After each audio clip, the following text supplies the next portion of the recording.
আমরা আজকে দেখলাম যে পুলিশ জেআরএ যে চাকরি প্রার্থীদের মানে যারা শিক্ষকতা করছিল, যাদের 26,000 চাকরি চলে গিয়েছে, তারা আজকের রাস্তায় নেমেছিল, কিন্তু পুলিশ নির্মমভাবে তাদেরকে আজ লাঠিচার্জ করে প্রিজন ভ্যানে তোলা হয়েছে। এই নিয়ে আপনার প্রতিক্রিয়া জানতে। ওই যে 3 দিন আগে নেতাজি ইন্ডোর স্টেডিয়ামের মিটিংয়ে মমতা বন্দ্যোপাধ্যায় যা বলেছিলেন, এটা তারই পরবর্তী ধাপ।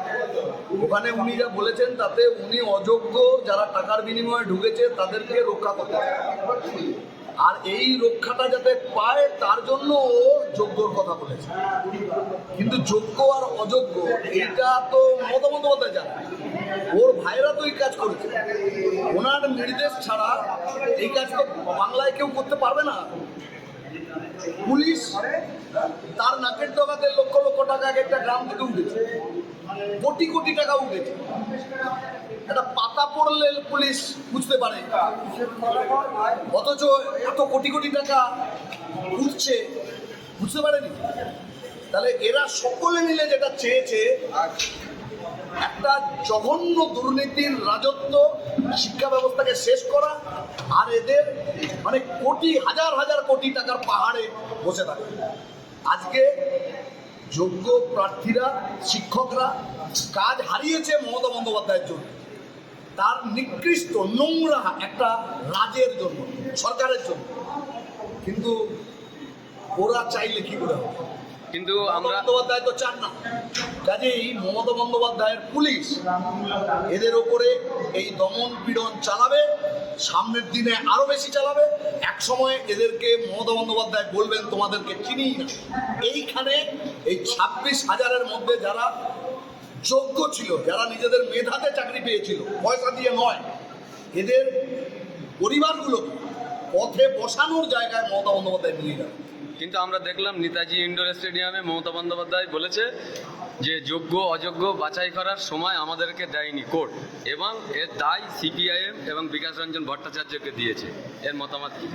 এসএসসি সিপিআইএম চালায় না, বিকাশ ভট্টাচার্য চালায় না। রাজ্যের সরকারে সিপিএম নেই, বিকাশ ভট্টাচার্য নেই। পরীক্ষা ওয়েমার সিট, ব্ল্যাঙ্ক ওয়েমার সিটে নাম্বার বসিয়ে বা তাতে উত্তর বসিয়ে, প্যানেলের মধ্যে নাম নেই, পরীক্ষা দেয়নি, তাকে প্যানেলের মধ্যে নিয়ে আসা, এর কোনো জায়গাতেই সিপিআইএম বা বিকাশ ভট্টাচার্যকে পাওয়া যাবে না।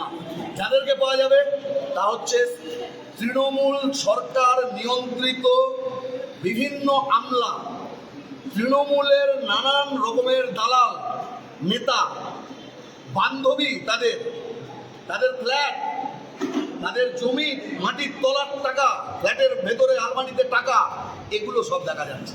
যোগ্য অযোগ্য জানানোর দায়িত্ব এসএসসি।